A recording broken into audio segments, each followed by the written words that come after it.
네, 신격호 롯데그룹 총괄 회장이 49년 만에 그룹의 모태인 롯데제과 등기이사에서 물러납니다. 최근 주요 그룹 회장들의 연이은 등기이사 퇴진으로 재계의 변화의 바람이 불고 있는데요. 네, 자세한 내용을 김동환 대한금융경제연구소 소장과 짚어보겠습니다. 어서 오십시오. 어서 오십시오. 예, 안녕하세요. 네, 말씀드린 대로 이제 재계의 변화의 바람이 불고 있습니다. 네. 경영진 교체가 이루어지고 있는데요. 먼저 롯데부터 좀 짚어보겠습니다. 신격호 롯데그룹 회장, 이게 롯데제과라는 게 그 롯데를 어떻게 보면 있게 한 네.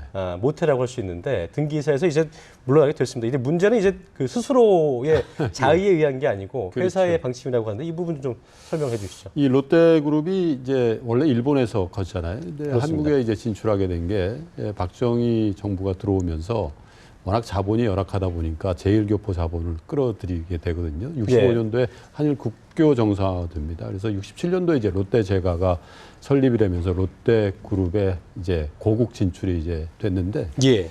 67년도에 설립 이후로 이 신격호 총괄 회장이 한 번도 이 등기이사직을 면한 적이 없을 정도로 그렇군요. 어떻게 보면 그룹의 모태고 또 산실이다 이렇게 봐야 되는데 올해 94시거든요. 신격호 총괄 회장이. 그러니까 예.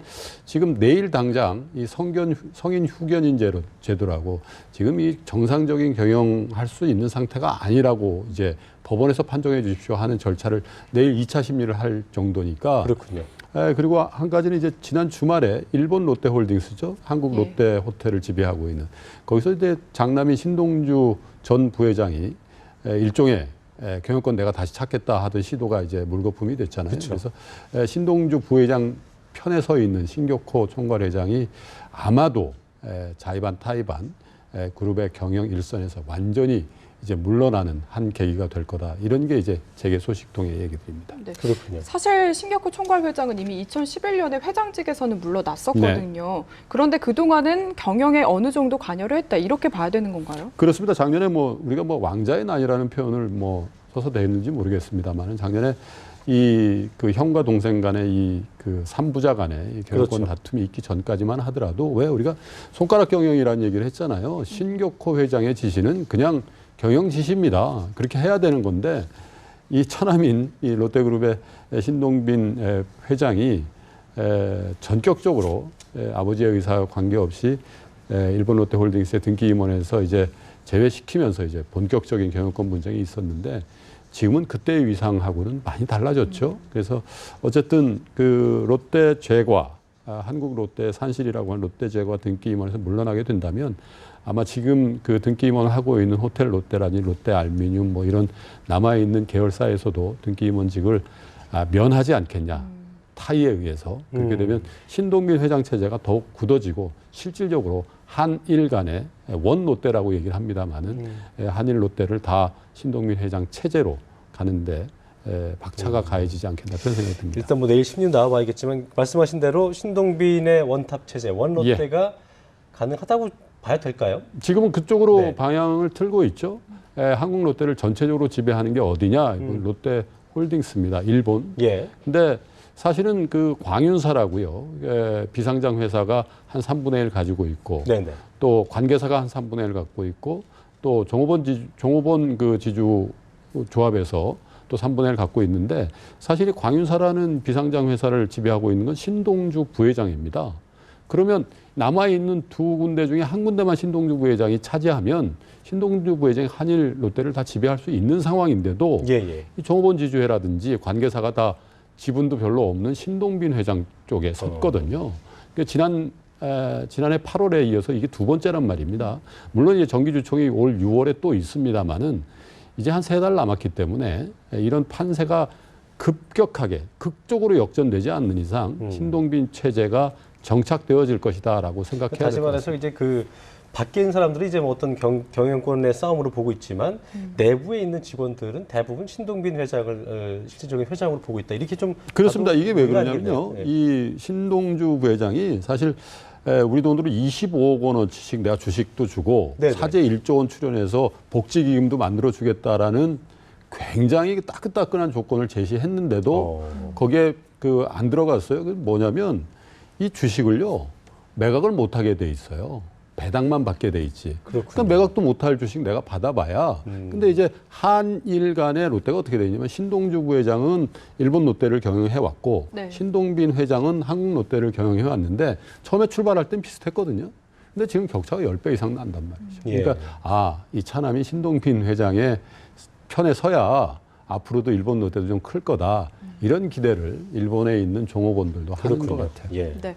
그리고 롯데제가 주식 이야기를 해보고 싶은데요. 네. 액면 분할을 결정을 했습니다. 이게 뭐 내부 사정과 관련이 있는 건가요? 아닙니다. 이거는 지금 240만 원 정도 하거든요. 근데 240만 원이면 예. 한 200만 원어치 주식 투자한다 그러면 이 한 주도 못 사는 거 아니에요. 그러니까 일반인들은요, 이거 황제주라 그러는데 살 수도 없잖아요. 이거 사고 싶어도 못 산다 예. 이거죠. 그래서 이렇게 비싼 주식들은 특징이 뭐냐면 유동성이 없어요. 그렇죠. 개인 투자자들이 못 들어오다 보니까. 네, 네. 그래서 이제 롯데 제과에서 이것도 일종의 주주 친화적인 정책으로 해서 액면 분할이라고 하죠. 액면가 5천 원짜리가 지금 240만 원이니까 이걸 500원짜리로 낮추면 24만 원이 되면서 유동 주식은 10배가 될 거 아닙니까?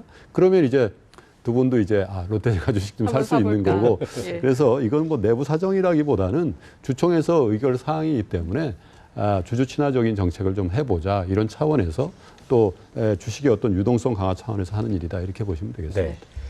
두산그룹 얘기 좀 해보죠. 네. 그 롯데와 비교를 하자면 박용만 회장이 벌써 물러난 게 아니겠느냐. 박정훈 회장에게 준 것이 네.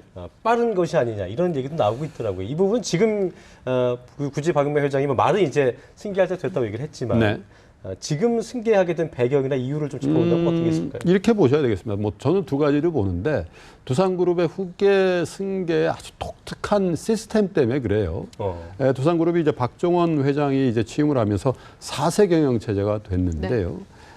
벌써 이제 우리나라에서 가장 지금 현존하고 있는 그룹 중에 가장 오래된 그룹이잖아요. 한 100여 년 전에 박승직이라는 이제 이 박정원 회장의 고조 할아버지가 이제 그렇죠. 만든 회사인데 지금까지 이제 그 박용곤 회장 그러니까 이 박정원 회장의 아버지입니다. 예. 이 형제들이 어떻게 해왔냐면 3년씩 경영을 맡아왔어요.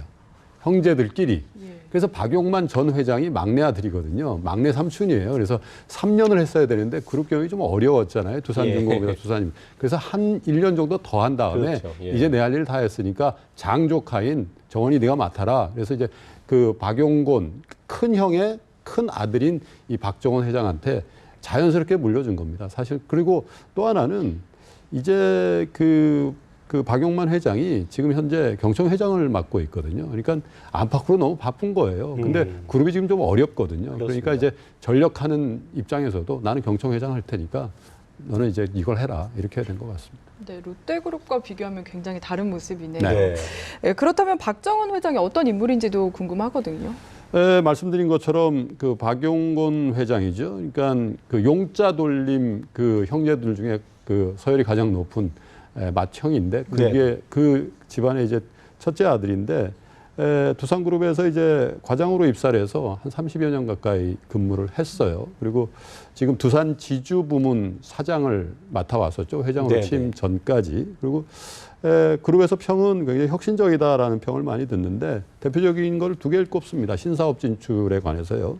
작년에 있었던 두산그룹의 그 면세점 사업을 진두지했다라는 거하고 두산의 연료전지 사업이 있지 않습니까? 네. 이걸 이제 M&A 하는 데 있어서 공헌을 했다. 그래서 뭐 나이도 비교적 젊고요. 그렇게 하고 또 이제 뭐든지 좀 새롭게 뭘 해보고자 하는 그런 성향을 갖고 있다. 그리고 한 가지 특이한 게 커리어 중에 보면 일본 기린 맥주라고 있어요. 예. 여기에 이제 몇 년 동안 이제 월급쟁이 생활을 했는데 이거 왜 그러냐 제가 보니까 동양 맥주라고 옛날에 오비 맥주가 이 그룹의 사실 가장 간판 기업 있잖아요. 그렇죠.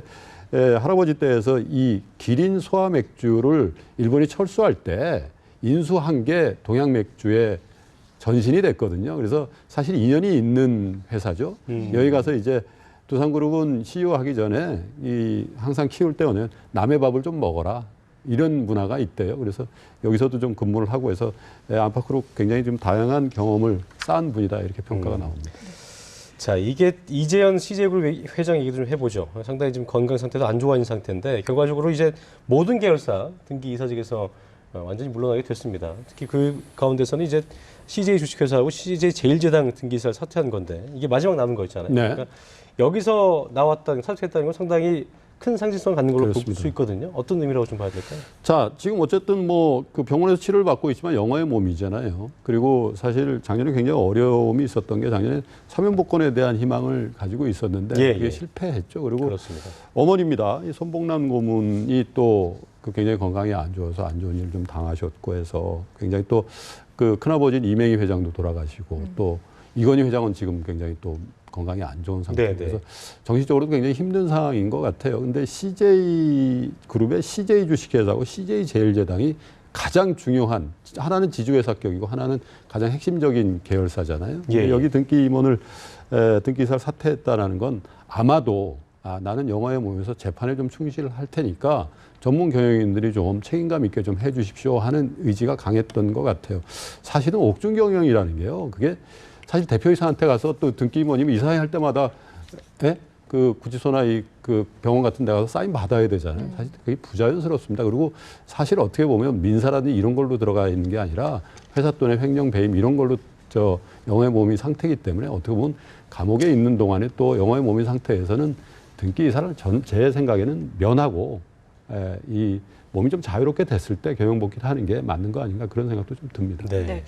예, 마지막으로 이렇게 주요 그룹들의 세대 교체가 이어지고 예. 있는데요. 여기에 어떤 의미가 있다고 보시는지. 두 가지로 봅니다. 예. 하나는 뭐 지금이 주총 시즌이죠. 이제 3월 달부터. 그렇기 때문에 이제 잠복해 있던 인사 차원에서 하는 거라고 보여지고 또 하나는 사실 이제 현대상선그룹도 이제 현정원 회장이 등기이사에서 다 물러나고 이제 재무적으로 굉장히 안 좋아졌고요. 네. 또 두산그룹도 물론 현대상선만큼은 아닙니다만 주력 계열사들이 비즈니스 좀 안 좋거든요. 그래서 안 좋은 사업 환경에 있는 건 마찬가지인데 그래서 경영진을 좀 일신하고 또 그룹 총수의 어떤 그 젊은 분위기를 좀 내면서 이런 어려운 국면을 좀 돌파해 나가자라는 그런 측면이 있는 게 최근에 여러 이제 그룹들의 경영진 또 총수의 교체 이런 것들이 갖고 있는 함의가 아닌가 그런 생각이 듭니다. 네.